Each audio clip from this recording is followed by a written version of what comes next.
Hello, ఈరోజు కరివేపాకు rice చేద్దాము. ముందుగా ఒక 2 స్పూన్లు ఆయిల్ వేసేసి పల్లీలు కొన్ని వేయాలి.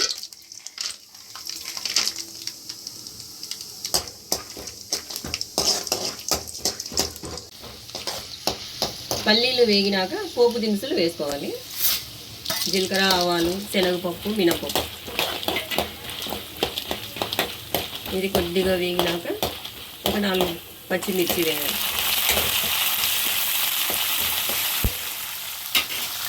అలాగే ఒక 2 రెమ్మలు కరివేపాకు, కొన్ని వాటర్ వేసేసి మిక్సీ పెట్టుకొని పేస్ట్ మాత్రం చేసుకోవాలి. దీన్ని ఇందులోనే కొద్దిగా క్యారెట్ ఇష్టం లేని వాళ్ళు వేయకుండా పర్లేదు, కానీ వేస్తే బాగుంటుంది.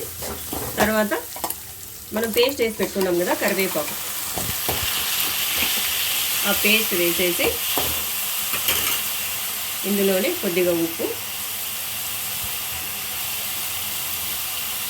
కొద్దిగా పసుపు వేసి ఒక 5 నిమిషాలు ఈ పేస్ట్ని మగ్గనిద్దాం.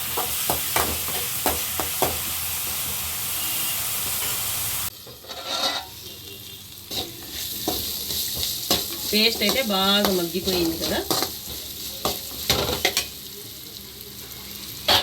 పేస్ట్ బాగా మగ్గింది కదండి. ఇందులోకి రైస్ కలిపేద్దాము. మనకి రాత్రి రైస్ ఉన్నా పర్లేదు, వేడి రైస్ చేసినా పర్లేదు, 10 నిమిషాల్లో ఈ టిఫిన్ అయిపోతుంది. మీరు ఒకసారి ట్రై చేయండి. అలాగే నా ఛానల్ని లైక్ చేయండి, షేర్ చేయండి, సబ్స్క్రైబ్ చేయండి, కామెంట్స్ పెట్టండి.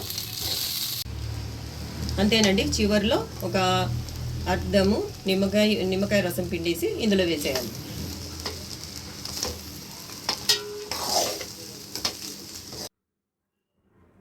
అంతేనండి, కరివేపాకు రైస్ రెడీ. మీకు నచ్చినట్లయితే లైక్, షేర్, కామెంట్స్, సబ్స్క్రైబ్ చేయండి. ఓకేనండి, థ్యాంక్ యూ.